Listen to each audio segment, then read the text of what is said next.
الحمد لله نحمده ونستعينه ونستغفره ونؤمن به ونتوكل عليه ونعوذ بالله من شرور أنفسنا ومن سيئات أعمالنا من يهد الله فلا مضل له ومن يضلل فلا هادي له أشهد أن لا إله إلا الله وحده لا شريك له وأشهد أن سيدنا ونبينا ومولانا محمدا عبده ورسوله أرسله ربه بالحق بشيرا ونذيرا وداعيا إلى الله بإذنه وسراجا منيرا صلى الله تعالى عليه وعلى آله وصحبه وبارك وسلم تسليما كثيرا. أما بعد فأعوذ بالله من الشيطان الرجيم. بسم الله الرحمن الرحيم. وكذلك نولي بعض الظالمين بعضا بما كانوا يكسبون. وقال النبي صلى الله عليه وسلم الظالم صوت الله في الأرض ينتقم به ثم ينتقم منه أو كما قال صلى الله عليه وسلم. கண்ணியத்திற்குரிய அல்லாஹ்வின் நல்லடியார்களே, உலகத்தை இயக்குபவன் அல்லாஹ்வாக இருக்கிறான். உலகத்தில் நடக்கிற யாவும் அல்லாஹுடைய முடிவுப்படி நடக்கிறது. மனிதர்களுடைய விருப்பப்படி நடப்பதில்லை. நாம் விரும்பக்கூடிய எல்லாமே நடப்பது கிடையாது. நாம் விரும்புகிற எல்லாமே நமக்கு நல்லதாக அமைந்து விடும் என்று சொல்வதற்கும் இல்லை. எத்தனையோ விஷயங்களை நாம் விரும்பலாம், நடப்பது அதற்கு மாற்றமாக இருக்கும். நாம் எதை விரும்புகிறோமோ அதை விட எது நடந்ததோ அது நமக்கு நல்லதாக இருக்கும். இதுதான் விதியின் மீதான நம்பிக்கையின் சாராம்சம். விதி மீதான நம்பிக்கை என்றால் என்ன? எல்லாமே ரப்புடைய நாட்டப்படி நடக்கிறது. அவன்தான் யுதப்பிருல் அம்ர், வானங்கள் பூமியில் உள்ள எல்லா விஷயங்களையும் அவன்தான் தீர்மானிக்கிறான், முடிவு செய்கிறான். வெளிப்படையிலே சில காரணிகள் இதனால் அதனால் என்று சொல்லிக்கொள்ளலாமே தவிர உண்மையிலுமே நடக்கிற எல்லாமே ரப்புடைய தீர்மானத்தின்படி நடக்கிறது. ذَلِكَ تَقْدِيرُ الْعَزِيزِ الْعَلِيمِ. யாவற்றையும் நன்கறிந்த எல்லோரையும் மிகைத்த ரப்புடைய ஏற்பாடு என்று அல்லாஹ் சொல்கிறான். ஒரு நாட்டில் ஏற்படுகின்ற ஆட்சி மாற்றங்களாக இருக்கட்டும், ஏற்கனவே இருக்கிற ஆட்சி தொடர்வதாக இருக்கட்டும், எல்லாமே ரப்புடைய நாட்டம்தான். இதுதான் விதி நமக்கு கற்றுத்தருகிற பாடம். நாம் எண்ணுவது போல் எல்லாமே நடக்காது. நம்ம என்ன ஆசைப்படுகிறோமோ, உலகத்தில் ஒவ்வொரு மனிதனுக்கும் விதவிதமான ஆசைகள். மனிதன் ஆசைப்படுவதெல்லாம் நடப்பதில்லை. அவன் ஆசைப்படக்கூடிய எல்லாமே அவனுக்கு நல்லதாக இருந்து விடப்போவதும் இல்லை. குர்ஆன் இதை பல இடங்களிலே இந்த உண்மையை சுட்டிக்காட்டும். சில வணக்கங்கள் கடமையான வணக்கங்கள் தான். அதை பற்றி அல்லாஹ் சொல்லுவான், அந்த வணக்கங்கள் கடமையான நேரத்திலே மக்களுக்கு கஷ்டமாக இருந்தது. அல்லாஹ் சொன்னான், ஃபஅஸா அன் தக்ரஹு ஷைஅன் அஸா அன் தக்ரஹு ஷைஅன் வஹுவ கைருல் லக்கும். நீங்கள் எதை வெறுக்கிறீர்களோ அதில் உங்களுக்கு நன்மை இருக்கலாம். ஒரு வசனத்திலே கணவன் மனைவிக்கு மத்தியிலே ஏற்படுகின்ற பிணக்குகள், சண்டை சச்சரவுகளை பற்றி அல்லாஹ் பேசுவான். அந்த வசனத்தை அல்லாஹ் இப்படி முடிப்பான், ஒருவேளை ஒரு பெண் உனக்கு பிடிக்கல தான், அந்த பெண்ணுடைய அழகோ அந்த பெண்ணுடைய குணமோ ஏதோ மொத்தத்தில் ஒரு சங்கடம், ஆனாலும் அல்லாஹ் சொல்வான், நீ சேர்ந்து வாழ முயற்சி பண்ணு, அழகிய முறையிலே வாழ முயற்சி செய். வஆஷிருஹுன்ன பில் மஅரூஃப். அந்த பிடிக்காத பெண்ணிடத்திலும் நல்ல வாழ்க்கையை நடத்து. ஃபஅஸா அன் தக்ரஹு ஷைஅன் வயஜஅல் அல்லாஹு ஃபீஹி கைரன் கஸீரா. எந்த பெண்ணை நீ வெறுக்கிறாயோ அந்த பெண் மூலம் உனக்கு நிறைய நலவுகளை அல்லாஹ் தரலாம். உனக்கு பிடிக்கல, ஆனா எந்த பெண்ணை வெறுக்கிறாயோ அந்த பெண்ணில் அல்லாஹ் நலவு வச்சிருப்பான்னு சொல்றான். இதான் குர்ஆன் கற்றுத்தருவது. நாம விரும்புகிற மாதிரி வாழ்க்கை எல்லாருக்கும் அமைஞ்சிடறதில்லை. இவன் விரும்புகிற அழகோடு, இவன் விரும்புகிற குணத்தோடு அமைகிறதில்லை. அமைந்ததை ஏற்றுக்கொள், அந்த பெண் மூலம் அல்லாஹ் உனக்கு நல்லதை வச்சிருப்பான். இப்படிதான் நமக்கு குர்ஆனும் ஹதீஸும் நமக்கு கற்றுத்தருகிற பாடம் அதுதான். உலகத்தில் நடப்பவைகளை பொருந்தி கொள்ளணும். எது நடந்ததோ அது நமக்கு நன்மையாக இருக்கும் என்று எதையுமே எதிர்மறையாக பார்க்காம நேர்மறையாக பார்ப்பது, இதுதான் நமக்கு கற்றுத்தருகிறது. வாழ்க்கையிலே வெற்றி தோல்வி எல்லாம் சகஜமானது. பெருமானாருடைய வாழ்க்கையிலும் தோல்வி நடந்துதான் இருக்கிறது. உஹதிலே பெருமானாருக்கும் தோல்வி ஏற்பட்டது. அல்லாஹ்வுடைய தூதர் இருக்கும் போதே தோல்வி ஏற்படுகிற போது நாம் விரும்பக்கூடியவைகளெல்லாம் நடக்க வேண்டும் என்று எப்படி எண்ண முடியும்? ஏனென்றால் சில நேரங்களிலே நிராசையின் வெளிப்பாடாக நாம் வெளிப்படுத்துகிற வார்த்தைகள் குஃப்ராக ஆயிரலாம், இறை மறுப்பாக ஆயிரலாம். பல நேரங்களில் அப்படி வெளிப்படுத்துகிற வார்த்தைகளை நாம் கேள்விப்படுகிறோம். எல்லாருடைய பிரார்த்தனைகள், எல்லாருடைய துவாக்கள் இவைகளெல்லாம் அர்த்தமற்றதாகிவிட்டதோ என்றெல்லாம் நாம் எண்ணலாம். அப்படி எண்ணுவதற்கு எதுவுமே கிடையாது. அதுதான் நமக்கு விதி கற்றுத்தருகிற ஒரு விஷயமாக இருக்கிறது. அந்த அடிப்படையில் அருமையானவர்களே, நாட்டின் தேர்தல் முடிவுகள் அடுத்த மீண்டும் ஒரு ஆட்சியும் தேர்ந்தெடுக்கப்படவிருக்கிறது. முஸ்லிம்கள் எல்லாம் விரும்பினோம், ஒன்றை நாம் விரும்பினோம், அதற்காக துஆவும் செய்தோம். ஆனால் நமக்கு தெரியும் இங்கு அப்படி உறுதியாக நடந்து விடாது என்பதும் நமக்கு தெரியும். எல்லா விஷயங்களையுமே தெரிந்தோம். அல்லாஹ்விடத்திலே கேட்பது நம்முடைய கடமை. அந்த அடிப்படையிலே நாம் அல்லாஹ்ட்ட கோரிக்கை வச்சோம். துஆ செய்வது நம்முடைய பொறுப்பு. அதை எப்போ தரணும் அப்படிங்கிறது ரப்புக்கு தெரியும். நபிமார்களுடைய துஆக்களும் கூட கேட்ட அடுத்த நொடி ஒன்றும் அங்கீகரிக்கப்பட்டு விடவில்லை, உடனே அங்கீகரிக்கப்படலை. காரூன் எவ்வளவு பெரிய செல்வ வசதி படைத்து செருக்கோடு ஆணவத்தோடு நடந்தான் இல்லையா? பெரிய ஆணவம் தான். அவன் என்ன உடனேவா அழிக்கப்பட்டான்? இல்லை, அல்லாஹ் அநியாயக்காரர்களை உடனே அழிக்கவும் மாட்டான். அவனுக்கு சில படிப்பினைகள், சில பேர் அவனை அறிவுரை சொல்லி அவனை திருத்தலாம், அவன் மூலமா சிலர் படிப்பினை பெறலாம். இந்த ரெண்டுக்காக அநியாயக்காரர்களை அல்லாஹ் விட்டு தான் வைப்பான், உடனே ஒன்றும் அழிக்க மாட்டான். அவன் திருந்தணுங்கிறதுக்காக, அவனை கொண்டு மற்றவர்கள் படிப்பினை பெறணுங்கிறதுக்காக காரூன் அப்படிதான் இருந்தான். அவ்வளோ பெரிய செருக்கோடு ஆணவத்தோடு தான் நடந்தான். அவனுடைய ஆணவத்துக்கு முற்றுப்புள்ளி வைக்க மூசா அலைஹிஸ்ஸலாம் துஆ செஞ்சாங்க, உடனே ஒன்றும் நடக்கல. அவன் ஆணவத்தை விடலை, பெருமையோடு வந்தான். அவனுடைய அலங்காரத்தோடு படோடாபத்தோடு வருகிற போது அதை பார்த்த உலக ஆசை பிடித்தவர்கள் சொன்னாங்க, வாழ்ந்தா இப்படி வாழணுமேன்னு சொன்னாங்க. யா லைத்தலனா மிஸ்ல மா ஊதிய காரூன், வாழ்ந்தா இவனை போல் வாழ வேண்டும் என்று சொன்னாங்க. ஆனால் நடந்தது என்ன?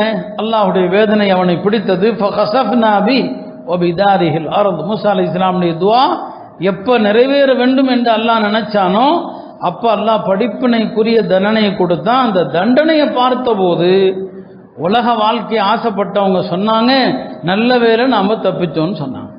அநியாயக்காரனுக்கு அல்லாஹ் தண்டனையை விட்டு கொடுப்பான். அந்த நேரத்தில் நமக்கு தெரியும் ஏன் இத்தனை காலம் அவனை விட்டு வச்சிருந்தான்னு சொல்லி. உடனே அல்லாஹ் அழிப்பதில்லை. ஃபிரௌன் செய்யாத அநியாயமா ஆனா ரப்புக்கும் அல்ல ஆலா என்று சொன்னான், நான் கடவுள் என்று சொன்னான், தன்னை இறைவன் என்று சொன்னான். இப்போ அல்லாஹ்வுக்கு எவ்வளவு ரோஷம் வந்திருக்குன்னு யோசிச்சு பாருங்க. தன்னை இறைவன் அப்படின்னு சொல்ல அல்லாஹ் இணை வைப்பையே பொருந்தி கொள்றதில்லை. நானே கடவுள் என்ற ஆணவத்தில் சொன்னவனை அல்லாஹ் உடனே அழிச்சிருக்கணுமா இல்லையா? அல்லாஹ்வை போல பொறுமையாளர் யாருமே கிடையாது. உடனே அல்லாஹ் தண்டிக்கிறது இல்லை. அந்த ஃபிரௌனுக்கும் அல்லாஹ் அவகாசம் கொடுத்தானா இல்லையா? மூசா அலைஹிஸ்ஸலாம் அவனுடைய அழிவுக்கு துஆ செஞ்சு 40 ஆண்டுகளுக்கு பிறகு அழிக்கப்பட்டான். ஒரு நபியின் துஆவுடைய காலம் 40 வருஷம்னு சொன்னா நாம் உடனே கேட்கிற துஆக்கள் நடக்க வேண்டும் என்று எண்ணக்கூடாது. உலகத்தில் நடக்கிற சில விஷயங்களில் நன்மை இருக்கும். அநியாயக்காரர்களுடைய ஆட்சி இருக்கு இல்லையா? உலகத்தில் ஒரு ஹதீஸில் வருது, அது அல்லாஹ்வுடைய வேதனையின் சாட்டை. அநியாயக்காரர்களுடைய ஆட்சி இருக்கு பாருங்க, அல்லாஹ்வுடைய வேதனையின் சாட்டை. இந்த சாட்டையால அல்லாஹ் தன்னுடைய அடியார்களையே தண்டிப்பான், கடைசியில் அந்த அநியாயக்காரனையும் தண்டிப்பான். இது ஒரு ஹதீஸ்ல வருது. அல்லாலிமு சௌத்துல்லாஹி ஃபில் அர்தி, அநியாயக்காரன் பூமியில் அல்லாஹ்வுடைய சாட்டை. யன்தகிமு பி, இந்த சாட்டையால் அல்லாஹ் பழி வாங்குவான். அல்லாஹ் நம்மளை மார்க்கத்தின்படி வாழுமாறு சொல்றான். அறிஞர்கள் வழியாக, உபதேசிகள் வழியாக அல்லாஹ் சொல்றான். நாம் உடனே கேட்டு நடக்கிறோமா? இல்லை. உடனே ஹராம்களை விடுகிறோமா? இல்லை. அல்லாஹ் தடுத்த விஷயங்களை விட்டு தூரமாகிறோமா? இல்லை. ஒரு மாணவர், ஒரு சிறுவர் ஒழுங்கா படித்தா ஆசிரியர் அடிக்க மாட்டார், சரியா படிக்கலன்னா ஆசிரியர் சாட்டையை தூக்குவார். அல்லாஹ் நம்மளை ஒழுங்கா இருக்க சொல்றான். அவன் சொன்னதுமே கேட்டால் அல்லாவும் ஒன்றும் செய்ய மாட்டான். நம்ம கேட்கறதா இல்லை, அல்லாஹ் ஒரு சாட்டையை தூக்குறான். அந்த சாட்டை தான் அநியாயக்கார ஆட்சி.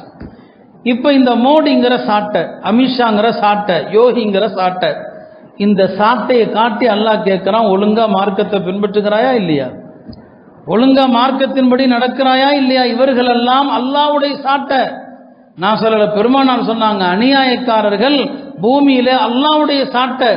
இந்த சாட்டையால தன்னுடைய அடியார்களையே அல்லாஹ் தண்டிப்பான், தன்னுடைய அடியார்களை தண்டிப்பான். ஹஜ்ரத் ஜாபிருடைய ஒரு ஹதீஸ்ல வருது, பெருமானார் ஸல்லல்லாஹு அலைஹி வஸல்லம் சொன்னாங்க, அல்லாஹ் சொல்வதாக, நான் யார் மீது அதிருப்தி அடைகிறேனோ அவர்களை எனக்கு பிடிக்காத மனிதர்களை கொண்டே தண்டிப்பேன். அடியான் தவறு செஞ்சா அந்த பிடிக்காத அடியான அவனுடைய எதிரியை கொண்டே அல்லாஹ் தண்டிப்பான். இன்றைக்கு நாம மார்க்க விஷயங்களை அல்லாஹ்வுடைய வரம்புகளை மீறி நடக்கிறோமா இல்லையா? ஹுதூதுல்லா, அல்லாஹ்வுடைய வரம்புகள்.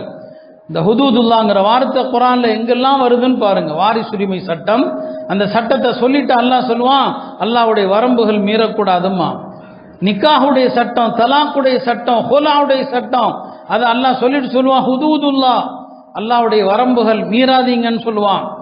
இந்த சட்டங்கள் எல்லாம் நம்ம கடைபிடிக்கிறோமா வாழ்க்கையில? எவ்வளவு தவறுகள் நடக்கிறது நிக்காஹிலையும் தலாக்கிலையும் ஹுலாலையும். அந்த விஷயங்கள் எல்லாம் அல்லாஹ்வுடைய வரம்புகளை மீறினோமா? மீறி நடக்கிறோம், மதிக்கல. அல்லாஹ் ஒரு சாட்டையை வச்சிருக்கிறான். இந்த சாட்டையை கொண்டாவது திருந்துவீங்களா, மார்க்கத்தின்படி வருவீர்களா என்று அல்லாஹ் இந்த சாட்டையை வச்சிருக்கிறான். ஒருவேளை நாமெல்லாம் விரும்புகிற மாதிரி முழுமையான மாற்றம் நடந்துச்சுன்னு வைங்களேன், நம்ம ஆளுகளை கையில் பிடிக்கவே முடியாது, ஆட்டம் தாங்கவே முடியாது. சரிங்களா? ரப்புக்கு தெரியும் எப்போ எதை செய்யணுங்கிறது அவனுக்கு தெரியும். இப்படி இருக்கிறது நல்லது, இப்போ அவருக்கும் நல்லது நமக்கும் நல்லது. அல்லாஹ் அப்படி தான் செஞ்சுருக்கிறான். சரி பாதியாக வச்சிருக்கிறான். அவங்களும் ஆட முடியாது, அப்படி முடிவு வச்சுட்டான். நம்மெல்லாம் கெஞ்சினதுக்கு, நம்மெல்லாம் இறஞ்சினதுக்கு கொஞ்சம் அவனுக்கும் அல்லாஹ் பாதி தான், ரொம்ப ஆட முடியாது. ஒரேடியாக நம்ம விரும்பும் நடத்தினா நம்ம ஆட்டம் தாங்க முடியாது. அல்லாஹ் பார்த்தான், இல்லை இல்லை இன்னும் நம்ம திருந்த வேண்டியது இருக்கு, கொஞ்சம் சாட்டையை முழுசாக நீக்கிட்டா எப்படி? பாதி சாட்டை கடந்த 10 வருஷம் மொத்தமாக முழு சாட்டையே வச்சுருந்தான். இப்போ அல்லாஹ் சாட்டையை பாதி ஆக்கியிருக்கிறான். நீங்கள் அடுத்து ஒழுங்காக நடந்தால் இந்த பாதி சாட்டையும் கூடிய சீக்கிரம் வீழ்ந்துடும். அது நம்ம கையில் இருக்குது. இந்த பாதியும் வீழ்றதுங்கிறது நம்முடைய செயல்பாடுகள் இருக்குது. அப்போ சாட்டை இன்னும் நீக்கப்படலை, அல்லாஹ்வுடைய சாட்டை இருக்குது, பாதி இருக்குது. அந்த பாதியும் எப்போ வேணாலும் விழலாம், நாம் சரியாக இருந்தால் விழும். அருமையானவர்களே, அல்லாஹ் ரொம்ப நேர்மையானவன், ரொம்ப ரொம்ப நேர்மையானவன். மிக கரெக்டான தீர்ப்பு அல்லாஹ் கொடுத்துருக்கிறான், சரியான தீர்ப்பு. ரெண்டு தரப்புமே பயந்து இருக்க வேண்டிய சூழ்நிலை நமக்கும். ஆஹா, இன்னும் இந்த அநியாயக்கார ஆட்சி போகல, இந்த பயம் உள்ளத்துல இருக்கணும். அவர்களும் கடந்த 10 வருஷங்கள் ஆடி ஆட்டம் ஆட முடியுமா? இல்லை, எல்லாத்தையும் கொண்டு வர முடியாது. கொஞ்சம் நிம்மதியா இருக்கலாம் அப்படிங்கிற ஒரு நிலையில் அல்லாஹ் தந்திருக்கிறான். அப்போ இந்த அநியாயக்காரர்களுடைய விஷயத்துல அல்லாஹ் பூமியில நியதி அதுதான், நம்மளை திருத்துறதுக்கு அவனை வச்சிருக்கிறான். நம்ம திருந்திட்டோம்னு வைங்க, அவனை அழிச்சிருவான். அது ஹதீஸ் அப்படிதான் சொல்லுது. அவனை வச்சு உங்களை தண்டிப்பேன், நீங்கெல்லாம் திருந்திட்டீங்க, என் தகிமுமின், அடுத்து அவங்க தான் முடிஞ்சிரும். அவருடைய அழிவு என்பது எப்பன்னா நம்ம திருந்துற வரைக்கும். நம்ம எல்லாம் சரியாயிட்டோம், அல்லாஹ் நினைச்சது நடந்துருச்சுன்னு சொன்னா அவங்க கதை எல்லாம் எப்படி முடிக்கணுமோ முடிச்சிருவான். அல்லாஹ்வுக்கு பெரிய படைகளை அனுப்பணுங்கிற அவசியம்லாம் இல்லை. நம்ரூத அழிக்கிறதுக்கு என்ன அல்லாஹ் படையை அனுப்புனா ஒரு கொசு தான். அல்லாஹ்வுக்கு பெருசா ஒன்றும் தேவையில்லை. அபூஜஹல் பேசாத வீராப்பா, இந்த உம்மத்துடைய ஃபிரௌன் என்று சொன்னாங்க. ஒவ்வொரு உம்மத்துக்கும் ஒரு ஃபிரௌன், இந்த உம்மத்துடைய ஃபிரௌன் அபூஜஹல். அந்த அபூஜஹலை 2 சின்ன பசங்க வீழ்த்தலையா பத்ர்ல? 2 சின்ன பிள்ளைங்க தான் வீழ்த்தினாங்க. அபூஜஹலை வீழ்த்துறதுக்கு பெரிய படை தேவைப்படலை. அல்லாஹ் அழிக்கணும்னு நினைச்சான்னு சொன்னா யாரை கொண்டு எப்படி வேண்டுமானாலும் அல்லாஹ் அழிப்பான். அல்லாஹ்வுடைய நியதி ஒன்று இருக்கிறது. எனவே முடிவுகளால் யாரும் சோர்வடையக்கூடாது, யாரும் நம்பிக்கை இழக்கக்கூடாது. அல்லாஹ்விடத்தில் நம்முடைய துவாக்கள், நம்முடைய பிரார்த்தனைகள், நம்முடைய கையேந்தல்கள் அது முன்பை விட இன்னும் இன்னும் அதிகமாகணுமே தவிர நம்முடைய பிரார்த்தனைகளுடைய பலனையும் நாம் இந்த முடிவுகளில் பார்த்தோம். நம்பிக்கை இழக்காம இன்னும் எவ்வளவு உறுதியாக அல்லாஹ்ட்ட நாம கேட்கிறோமோ அல்லாஹ் தஆலா அதையும் தருவான். உலகத்தில் அட்டூழியம் புரிந்தவர்கள், இந்த உலகை சீரழித்தவர்கள் 2 விதமான பலத்தில் உள்ளவர்கள். 2 பலம் அல்லாஹ் குர்ஆன்ல அதை சொல்றான். ஒரு பலம் என்ன? உடல் பலத்தால் உலகில் அட்டூழியம் புரிந்தவர்கள், உடல் பலம். அல்லாஹ் ஆது கூட்டத்தாரை பத்தி சொல்லுவான். அலம் தர கைஃப ஃபஅல ரப்புக பிஆத் இரம ذاتில் இமாத் அல்லதி லம் யுக்லக் மிஸ்லுஹா ஃபில் பிலாத். படைச்ச ரப்பே சாட்சி சொல்றான், நபியே ஆது கூட்டத்தை அல்லாஹ் என்ன செஞ்சான்னு தெரியுமா? அந்த ஆது கூட்டம் யாரு தெரியுமா? உலகத்தில் அப்படி யாரும் படைக்கப்படல, படைச்சவனையும் சொல்றான். அந்த மாதிரி யாரும் இந்த துன்யால லம் யுக்லக் மிஸ்லுஹா ஃபில் பிலாத், உலகத்தில் யாரும் படைக்கப்படல. அவ்வளோ பெரிய பலம். வசமூத் அல்லதீன ஜாபு ஸஹர பில் வாத், இல்லையா? பாறைகளை குடைந்து வாழ்ந்த சமூது கூட்டம், இவங்களுக்கு உடல் பலம். இந்த உடல் பலத்தால பூமியில அட்டூழியம் புரிஞ்சாங்க, அல்லாஹ் அழிச்சேன்னு சொல்றான். அடுத்து அதிகார பலத்தால் இந்த பூமியில் அட்டூழியம் புரிந்தவர்கள் ஃபிரௌனை சொல்றான். ஓ ஃபிரௌன் அதில் அவுதாத், பெரும் படைகளை கொண்ட ஃபிரௌன், அவனுக்கு அதிகார பலம், அதிகாரம் இருந்துச்சு. அந்த அதிகாரம் என்னவெல்லாம் பேசும், பார்த்தோமா இல்லையா? என்னவெல்லாம் பேசினார்கள். இன்னும் என்னென்ன வார்த்தைகள் சொன்னாங்க? ஃபிரௌன் சொல்லாத வார்த்தையா? ஃபிரௌன் என்னவெல்லாம் சொன்னான்? அலைஸலி முல்கு மிஸ்ர் வஹாதிஹில் அன்ஹாரு தஜ்ரி மின் தஹ்தி, இந்த மிஸ்ருடைய அதிகாரமும் இந்த மிஸ்ரில் ஓடுகிற நதிகள் எல்லாம் எனக்கு சொந்தம் இல்லையான்னு கேட்டான். எனக்கு சொந்தம், என்ன யார் ஆட்டி படைக்க முடியும்னு சொன்னான். எந்த ஆறுகளால் என்னங்க அகம்பாரம் கொண்டானோ அதே தண்ணீர்ல அல்லாஹ் அவனுக்கு அழிவு கொடுத்தான். அந்த தண்ணீராலேயே அல்லாஹ் அவனை மூழ்கடித்தான். அல்லாஹ்வுடைய நியதி, பாவத்தினுடைய இனத்தாலேயே அல்லாஹ் தண்டனை கொடுப்பான். இப்போ ஃபிரௌன் அதில் அவுதாத், பெரும் படைகளை கொண்ட ஃபிரௌன் தகவ் ஃபில் பிலாத், அல்லாஹ் பூமியில் அட்டூழியம் புரிஞ்சாங்க. அல்லாஹ் சொல்றான் ஃபஸப்ப அலைஹிம் ரப்புக சௌத அஸாப், அல்லாஹ் தண்டனை எனும் சாட்டையை அவர்கள் மீது சுழற்றினான் என்று. எனவே உடல் பலத்தால் அட்டூழியம் புரிந்தவர்கள், அதிகார பலத்தால் அட்டூழியம் புரிந்தவர்கள். இங்கே அதிகார பலத்தால் அட்டூழியம் புரிந்தவங்க மாட்டுக்கறி வைத்தார் என்பதற்காக அப்பாவிகளை கொன்னாங்க இல்லையா? ஜெய் ஸ்ரீராம் சொல்லவில்லை என்பதற்காக எத்தனையோ பேரை கொன்னாங்க. அப்பாவி முஸ்லிம்களுடைய வீடுகளை புல்டோசரால் இடித்தாங்க. அவருக்கு புல்டோசர் பாபா என்று பெருமையோடு. இவ்வளவு அநியாயங்கள், இவ்வளவு அக்கிரமங்கள் அல்லாஹ்வுடைய பார்வை இருந்து கொண்டேதான் இருக்குது. ரப்பு பாப்பான். ஒரு பெரிய மன்னன் ஒரு மாளிகை கட்டினான். அந்த மாளிகைக்கு பக்கத்தில் வயதான மூதாட்டி ஒரு சின்ன குடில் கட்டி அங்கே வசிச்சுட்டு இருக்கிறா. ஒரு நாள் எங்கேயோ வெளியே போயிட்டா. மன்னன் பார்வையில் அந்த குடில் படுது. என் மாளிகைக்கு பக்கத்தில் அலங்கோலமா இப்படி ஒரு குடிலா? யார் இது? ஒரு வயசான பெண்ணுடைய குடில், இடிச்சு போடுங்கன்ட்டான். ஒரு வயசான பொம்பளைனா இடிச்சு போடுங்கன்ட்டான். அந்தம்மா எங்கேயோ போயிட்டு பார்த்ததை குடில காணோம். என்ன ஆச்சு என் குடில்னு கேட்டாங்க. மன்னர் இடித்து விட்டார் என்று. உடனே அல்லாட்ட கையை தூக்குது அந்தம்மா. உடனே அல்லாவிடம் அந்தம்மா கையேந்துகிறது. சில நேரங்களில் கேட்கிற துவாக்கள் உடனே உடனே கபூலாகும். யா அல்லாஹ், நான் இல்லாத போது என் வீட்டை இடித்திருக்கிறான். நான் தான் இல்லை, நீ இருந்து கொண்டுதானே இருந்தாய். என் வீட்டை இடித்தவனை நீ விட்டு வைக்கலாமா? நான் இல்லை, நான் வெளியே போயிட்டேன், இடிச்சிட்டான். நான் இல்லைனா என்ன, நீ இருந்து கொண்டுதானே இருக்கிறாய். நான் இல்லாத போது நீ என் வீட்டை இடித்ததை தடுத்திருக்க வேண்டாமா என்று அல்லாஹ் உடனே ஜிப்ரீலுக்கு சொன்னான். அந்த அரசனுடைய மாளிகையை தலகீழ அப்படியே புரட்டி போடும் என்று சொன்னான். மாளிகையும் மாளிகையில் இருந்தோரும் அப்படியே அழிக்கப்பட்டாங்க. எனவே ரப்பு அநியாயக்காரர்களை விட்டு வைக்கிறது இல்லை. சொல்லுவாங்க, அல்லாஹ் அநியாயக்காரர்களை யுஹ்மில் வலா யும்ஹில், அல்லாஹ் என்ன செய்வானா, யும்ஹில் அவகாசம் கொடுப்பான். ஆனால் வலா யுஹ்மில் விடவே மாட்டான். அநியாயத்துக்கெல்லாம் தண்டனை இல்லாம உலகத்தில் எந்த அநியாயக்காரனும் எந்த சர்வாதிகாரியும் இந்த உலகத்தை விட்டு பிரிந்ததா சரித்திரம் கிடையாது. அநியாயக்காரர்கள் அந்த அநீதியை அனுபவிச்சே தீருவாங்க.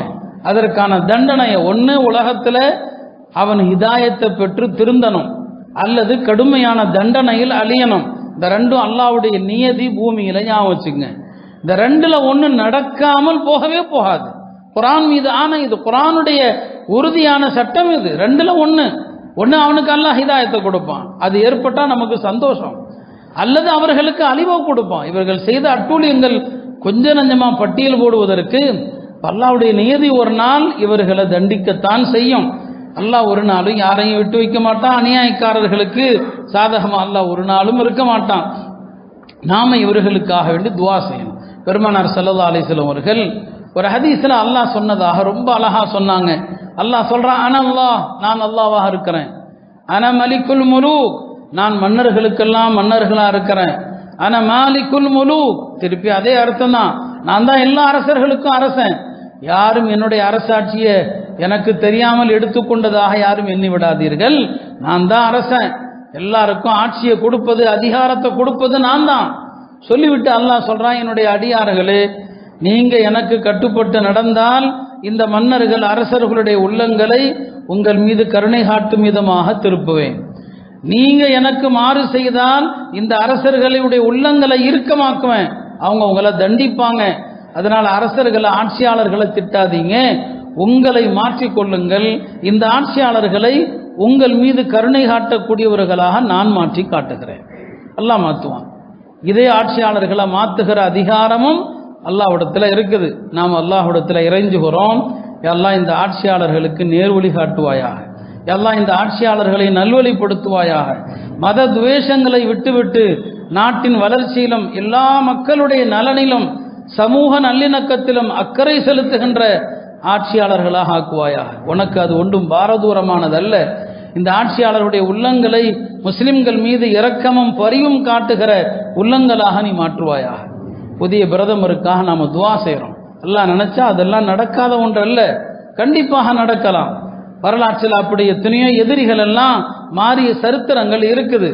நாம் அதைத்தான் ஆதரவும் வைக்கிறோம். அப்படியான சில சுப செய்திகளும் இருக்குது. சில பெரியவங்க சொல்லியிருக்கிறான், இந்த நாட்டில் உள்ள ஆக கடுமையானவர்கள் ஒரு காலத்தில் முஸ்லீம் ஆவாங்கன்னு சொல்லி நம்ம நம்புகிறோம். அது நடக்கிற காலம் தெரியல. நம்ம காலத்திலேயே நடந்தால் அது நமக்கு கண்குளிர்ச்சி. நம்முடைய மரணத்துக்கு முன்னால் அப்படி ஒரு காட்சி நடந்தால் நமக்கு மண் சந்தோஷம். நாம் RSS அமைப்புக்கும் அதை தான் துவா செய்கிறோம். எல்லாம் அவர்கள் இந்த ஒரு அசத்தியத்தில் காட்டுகிற வெறித்தனத்தை சத்திய இஸ்லாத்தை ஏற்று இந்த மார்க்கத்தின் மீது பிடிப்பை காட்டக்கூடியவர்களாக மாற்று. பெருமானார் அப்படித்தானே துவா செஞ்சாங்க. ஹஜ்ரத் உமருக்காக அப்படித்தானே. உமருடைய உள்ளம் குஃபுர்ல அவ்வளவு உறுதியாக இருந்தது, இறை மறுப்புல. பல தடவை சொல்லியிருக்கனா இல்லையா, ஹத்தாபுடைய கழுதை வேண்டுமானால் கூட முஸ்லிமானா ஏத்துக்கள், ஹத்தாபுடைய மகன் முஸ்லிமானா நம்பாத. அந்த அளவுக்கு அந்த காலத்தில் அப்படி சொன்னாங்க. ஹஜ்ரத் உமருடைய தந்தை பெயர் ஹத்தாப். ஹத்தாபுடைய கழுதை கூட இஸ்லாத்தை ஏற்கும், ஹத்தாபுடைய மகன் உமர் இஸ்லாத்தை ஏற்க மாட்டாருன்னு சொன்னாங்க. பெருமானார் நம்பிக்கை இழந்தாங்களா என்ன? இல்லையா? அன்றைக்கு அவர் நம்ம வார்த்தைகள் பயமா இருக்குது. ஏன்னா அவங்க இப்போ மிகச்சிறந்த ஒரு மோமின். அவங்க அமீருல் மோமினின், நபிமார்களுக்கு பிறகு உலகத்தில் 2வது சிறந்த மனிதர். பெருமானாருக்கு அருகில் அடக்கம் செய்யப்பட்டவங்க. ஆனால் எப்படி இருந்தாங்க? இஸ்லாத்தின் எதிரியா இருக்கும்போது அன்னைக்கு யாராவது நினைச்சிருப்பாங்களா? பெருமானார் ஒரு இரவுல செஞ்ச துவா தான், 2 பேரில் ஒருத்தருக்கு ஹிதாயத்தை கொடு. ஒன்று அபூ ஜஹல் இப்னு ஹிஷாம் அல்லது உமர் இப்னுல் கத்தாப். காலையில் முஸ்லிமானாரா இல்லையா ஹஜ்ரத் உமர் ரலியல்லாஹு அவர்கள்? அதே போல தான் இப்போது இருக்கக்கூடியவர்களுக்கும் நாம கேட்குறோம். 2ல் ஒன்று அல்லாஹ் தண்டிப்பான் அல்லது அல்லாஹ் நேர்வழி கொடுப்பான். அதனால எந்த ஒரு ஆட்சியும் நம்மளை சரித்து விடவோ இஸ்லாத்தின் வேராணிய அச்சாணியை பிடுங்கி விடலாம் முடியாது. அதெல்லாம் இந்த நாட்டில் நடக்காது. இது நல்லோர்கள் பிறந்த நாடு, சாலிஹீன்களுடைய மண். இது இந்த நாட்டில் வந்து அவுலியாக்கள், சூஃபியாக்கள், மகான்கள் அவங்களாம் இந்த நாட்டில் இஸ்லாம்ங்கிற மரத்தின் வேற ரொம்ப ஆணித்தரமாக பதிஞ்சிட்டு போயிருக்கிறாங்க. அவ்வளோ சீக்கிரம் இங்கன்னா இஸ்லாத்தை அழிக்க முடியாது. இவர்கள் வேண்டுமானால் அழிந்து போவார்கள். அதனால் அருமையானவர்களே, வந்திருக்கிற முடிவிலும் நமக்கு ஹைர் இருக்கலாம், வந்திருக்கிற முடிவிலும் நமக்கு நலவு இருக்கலாம். அல்லாஹ்வுக்கு நன்றி செலுத்துவோம். எல்லாம் இந்த ஆட்சியை நல்ல ஆட்சியாக ஆக்கு. கடந்த காலங்களில் செய்த தவறுகள் இல்லாமல் இவர்கள் மனம் திருந்தினால் நமக்கு என்ன இருக்குது? நாமளே கூட பிஜேபி ஓட்டு போடலாம். என்ன இருக்கு? நமக்கு எந்த கட்சியும் இல்லை. எதனால்? இந்த மார்க்கத்தையும் இந்த மார்க்கத்தை பின்பற்றக்கூடியவர்களையும் இந்த மார்க்க சட்டங்களையும் காலில் போட்டு மிதிக்கிறதுனால நாம் அவர்களை எதிர்க்கிறோமே தவிர, ஒரு அரசியல் கட்சியின் 10ஓட 11 இருந்தா நம்ம யாரை எதிர்க்க போறோம்? யார் மீது நமக்கு தனிப்பட்ட எந்த வெறுப்பும் இல்லை. அல்லாஹ்விடத்தில் துவா செய்வோம், அல்லாஹ் தஆலா கபூல் செய்வானா. அருமையானவர்களே, அடுத்தபடியாக நாளைய தினம் துல்ஹிஜ்ஜாவுடைய பிறை பிறக்கவிருக்கிறது. இன்ஷா அல்லாஹ் இன்று பிறை தெரிந்தால் நாளை நம்முடைய கணக்குப்படி துல்ஹிஜ்ஜா பிறை 1. சவுதியிலே பிறை தெரிந்து விட்டது. அங்கே வரக்கூடிய சனிக்கிழமை இன்ஷா அல்லாஹ் அரஃபாவுடைய நாள். ஹாஜிகள் அரஃபால இருப்பாங்க. 10வது துல்ஹஜ், அதாவது ஞாயிற்றுக்கிழமை அவர்களுக்கு ஈதுடைய நாள். அடுத்த வாரம் நமக்கு ஞாயிற்றுக்கிழமை இன்று பிறை தெரிந்தால் ஞாயிற்றுக்கிழமை அரஃபாவுடைய நாள்.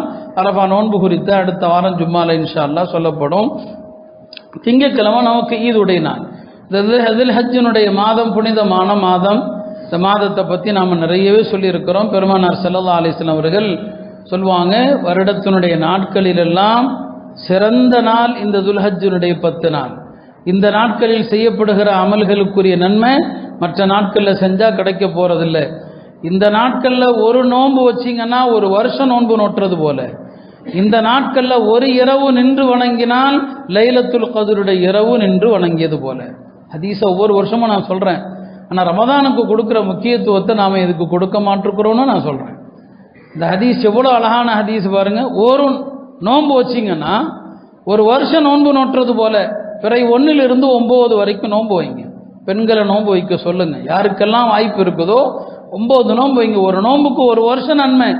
ஒரு நாள் நின்று வணங்கினால் லைலத்துல் கத்ருடைய இரவிலே நின்று வணங்கிய நன்மை என்று பெருமானார் ஸல்லல்லாஹு அலைஹி வஸல்லம் சொன்னாங்க. ஹஜ்ரத் அனஸ் ரலியல்லாஹு அவர்கள் சொன்னாங்களாம், இந்த துல்ஹஜ்ஜினுடைய 10 நாளில் ஒவ்வொரு நாளும் 1000 நாள்களுக்கு சமமா. அதுக்கு என்ன அர்த்தம்? நீங்க இந்த துல்ஹஜ்ஜினுடைய 10 நாட்கள்ல ஒரு நாள் வணக்கம் செஞ்சா 1000 நாட்கள் வணங்கின மாதிரி. இப்னு அப்பாஸ் அவர்கள் சொல்லுவாங்களாம், துல்ஹஜ் பிறந்துட்டா இரவுகளில் வீடுகளில் முஸ்லிம்களே விளக்கு அணைக்காதீங்க, இரவுகளில் வணக்கத்தில் ஈடுபடுங்கள் என்று சொல்லுவாங்களாம். அப்போ இந்த துல்ஹஜ்ஜினுடைய பிறை இன்னைக்கு துவங்குச்சுன்னு சொன்னால் நம்ம வணக்க வழிபாடுகள் ஆர்வம் காட்டுங்க. குர்பானி பிராணிகளை வாங்குறத சடங்காக்கி காலையில் ஒரு கூட்டம், மாலையில் ஒரு கூட்டம், பக்கத்தில் உள்ள கிராமங்களுக்கு போகிறது, வாங்குறோமோ இல்லையோ அது ஒரு வேடிக்கையாக போச்சு. இபாதத்துடைய நாட்கள் இது இபாதத்துடைய சீசன். இது ரமலானுக்கு அடுத்தபடியாக ஒரு மகத்தான பருவம். அதை நம்ம ஆடு வாங்குறோங்கிற பேரில் அதை வீணாக்கிறது. எந்த அமலும் திக்ர் இல்லை, குரான் இல்லை, தஸ்பீ இல்லை, ஸலவாத் இல்லை, எதுவுமே கிடையாது. வெறும் ஆடு பார்க்கறது மட்டும்தான். ஆடு அறுப்பது என்பது பல இமாம்கள்ட்ட சுன்னத்து, ஹனஃபி மதுஹப்ல வாஜிபு இல்லையா? ஒரு வாஜிபுக்காக ஒரு சுன்னத்துக்காக எல்லா அமலையும் விட்டுறதா? ஆடு பார்க்க போறவர்கள் பல பேர் என்ன செய்யறதில்ல, ஃபரதே தொழுகிறதில்லை. இந்த சிறந்த நாட்கள்ல நன்மைகளும் பல மடங்கா எழுதப்படும், பாவம் செஞ்சா பல மடங்கா எழுதப்படும். எனவே ஆடு மாடு பார்க்குறோம் பிடிக்கிறோங்கிற பேரில் இந்த நாட்களுடைய சிறப்புகளை நேரங்களை வீணாக்காதீங்க. இன்று மாலை பிறை தெரிந்து விட்டால் யார் குர்பானி கொடுக்க நாடுகிறாரோ அவர் உடம்பில் உள்ள நகங்கள் முடிகளை எடுக்காமல் இருக்க வேண்டும். பெருமானார் ஸல்லல்லாஹு அலைஹி வஸல்லம் சொல்லுவாங்க, இதா தஹலல் அஷ்ரு வ அராத அஹதுக்கும் அன் யுضحி ஃபலா யமஸ்ஸ மின் ஷஅரிஹி ஷைஆ. துல்ஹஜ் 10 துல்ஹஜ் பிறை பிறந்து விட்டார், உங்களில் யாரேனும் குர்பானி கொடுப்பதாக எண்ணம் இருந்தால் உடம்பிலிருந்து எதையுமே நீக்க வேண்டாம், தொடவும் வேண்டாம்னு சொன்னான். வார்த்தை அப்படிதான் வருது, தொடவும் வேண்டாம். முடிய சில நேரங்களில் தொட்டா கூட உதிரலாம் இல்லையா? அதனால பெருமானார் அப்படி சொல்லியிருப்பாங்க, தொடவும் வேண்டாம். அப்போ உடம்பில் உள்ள முடிகள் நகங்கள் வெட்டாம ஒரு ஹாஜி எஹ்ராம்ல எப்படி இருப்பாரோ அது மாதிரி நாம இங்க இருக்கணும். நான் சொல்றேன் கேளுங்க, இந்த துல்ஹஜ் 10 நாளை யார் மதிக்கிறாங்களோ அவங்க ஹஜ்ஜு செய்யாம இன்ஷா அல்லாஹ் மூத்தாக மாட்டாங்க. இந்த 10 நீங்க மதிங்க. உங்களுடைய உள்ளமெல்லாம் மக்கால இருக்கிற மாதிரி உணருங்க, அரஃபால இருக்கிற மாதிரி உணருங்க. நீங்க அடுத்த ஆண்டு ஹஜ்ஜு செய்வீங்க. இந்த 10 நாளை மதிச்சு நடந்தீங்கன்னு சொன்னா அல்லாஹ் ஹஜ்ஜுடைய பாக்கியத்தை கண்டிப்பாக தருவான். இதை சில பெரியவர்கள் அனுபவத்தில் சொன்னதை நான் சொல்றேன், சில உலமாக்கள் அனுபவத்தில் சொல்லியிருக்கிறாங்க. அப்ப இந்த 10 நாளை மதிக்கிறவனுக்கு ஹஜ்ஜினுடைய பாக்கியம் கிடைக்குது. அவ்வளவு மகத்தான நாள். எனவே இந்த 10 நாள்ல ஐவேளை தொழுகைகளை விட்டுறாதீங்க, நஃபிலான வணக்கங்களை விட்டுறாதீங்க, லுஹா உள்ளிட்ட தொழுகைகள், தஹஜ்ஜுத் உள்ளிட்ட தொழுகைகளை கடைபிடிங்க. இந்த 10 நாள்ல ஒரு குர்ஆன் முடிக்க முயற்சி செய்யுங்க. இன்னைக்கிலிருந்து ஆரம்பிங்க. 3 ஜுது ஆரம்பித்தா அரஃபா அன்னைக்கு, ஏன்னா 10வது நாள் ஈதுடைய நாள், அன்னைக்கு நாம 3 ஜுது ஓத முடியாது, குர்பானி உள்ளிட்ட வேலைகள் இருக்கும். இன்னைக்கு ஆரம்பிச்சு 3 ஜுது ஓதிருங்க. நாளையிலிருந்து தொடர்ந்து 9 நாள் ஓதுனீங்கன்னா ஒரு குர்ஆன் முடிச்சிடலாம். பெரியவங்கெல்லாம் இந்த 10 நாள்ல குறைஞ்சது ஒரு குர்ஆனை முடிக்க ஆர்வம் ஊட்டுறாங்க. இந்த 10 நாள்ல தக்பீர் சொல்லணும் அதிகமா. இப்ப நம்ம ஊருக்கு அல்ஹம்துலில்லாஹ் குர்பானி பிராணிகள் வருதா இல்லையா? கொண்டு வர்றாங்க. மற்ற எந்த ஊரிலும் இல்லாத ஒரு கண்கொள்ளாத காட்சி அந்த ஆடுகள் கொண்டு வர்றாங்க இல்லையா? இது குர்ஆன்ல அல்லாஹ் சொல்லுவான், ஷாயிருல்லாஹ், அல்லாஹ்வுடைய அடையாளங்கள், அல்லாஹ்வுடைய அடையாளங்கள். இந்த ஆடுகள் வர்றதை நம்ம சாதாரணமா பார்க்கிறோம். ஆனா அல்லாஹ் சொல்றான் ஷாயிருல்லாஹ், அல்லாஹ்வுடைய அடையாளங்கிறான். அதை கண்ணியப்படுத்தணுங்கிறான். கண்ணியப்படுத்துறதுனா என்ன தெரியுமா? இப்ப இந்த 10 நாள்ல வேன்ல டெம்போல ஆடுகள், குர்பானி ஆடுகளை பார்க்கும் போதெல்லாம் அல்லாஹு அக்பர் அல்லாஹு அக்பர், லா இலாஹ இல்லல்லாஹு அல்லாஹு அக்பர் அல்லாஹு அக்பர் வலில்லாஹில் ஹம்த், இந்த தக்பீர் சொல்லணும். குர்பானி ஆட்டை பார்க்கும் போதெல்லாம் தக்பீர் சொல்லணும்.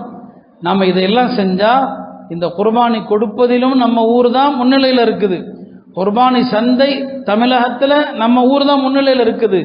குர்பானி பிராணிகளை மரியாதை செய்வதிலும் நாம தான் முதலிடம் அப்படிங்கிறத காட்டணும்னா இந்த ஆடுகளை பார்த்தா தக்பீர் சொல்லுங்க. இந்த 10 நாட்கள்ல கடைவீதிக்கு போனா தக்பீர் சொல்லணும். ஹஜ்ரத் உமர் ரலியல்லாஹு அன்ஹு அவர்கள் இந்த துல்ஹஜ் 10 ஆரம்பித்து விட்டால் தன்னுடைய கூடாரத்தை விட்டு வெளியே வந்து தக்பீர் சொல்லுவாங்க.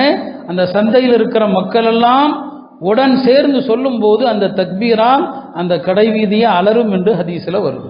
அப்ப இந்த 10 நாட்கள் அதிகமா திலாவத்து, திக்ரு, தக்பீர் என்று இந்த நாட்கள் எல்லாம் தக்பீருடைய நாட்கள். குர்ஆன்ல அல்லாஹ் குர்பானியை பத்தி சொல்லக்கூடிய இடங்கள்ல அதையும் சொல்லுவான், ஒலி துகப்பீருல்லாஹ அலா மா ஹதாக்கும், அல்லாஹ் உங்களுக்கு நேர்வழி காட்டியதற்காக நீங்கள் தக்பீர் சொல்லுங்கள் என்று சொல்லுவான். எனவே அந்த மகத்தான துல்ஹஜ்ஜினுடைய நாள் ஆரம்பமாக இருக்கிறது. குர்பானியினுடைய சட்டங்கள் இன்ஷா அல்லாஹ் வரக்கூடிய ஜும்மாவிலே அது குறித்து அதனுடைய சிறப்புகளை சொல்லுவோம். இந்த 10 நாட்களை அமல்களை கொண்டு பிரகாசமாக்குவோம். நாட்டில் புதியதொரு ஆட்சியும் மலர்கிற நேரம், ஹஜ்ஜுடைய அமல்களும் ஆரம்பிக்கிற நேரம். நாம் இந்த நேரத்தில் இந்த ஐயாம்கள் இந்த நாட்களை கண்ணியப்படுத்தி அமல் செய்து துவா செஞ்சா அல்லாஹ் இந்த ஆட்சியை நமக்கு ரஹமத்தாக மாற்றுவான். அல்லாஹ் இந்த ஆட்சியை நமக்கு நலவாக மாற்றுவான். நமக்கு தெரியாது யாரை கொண்டு நமக்கு நலவு இருக்கிறது என்று. வெறும் வார்த்தைகள் அல்ல, நான் நம்பிக்கை விட்டுறேன். அல்லாஹ்வுடைய நடைமுறையை நாம் புரிஞ்சிக்கவே முடியாது. அதனால் நாம் நம்பிக்கை இழக்க தேவையில்லை. அல்லாஹ் இவர்களை கொண்டே நமக்கு பல்வேறு விதமான நன்மைகளை நிச்சயமாக தருவான். எல்லாம் அல்ல அல்லாஹ் கபூல் செய்வானாக. வாஹிரு தஅவானா அல்ஹம்துலில்லாஹி ரப்பில் ஆலமீன்.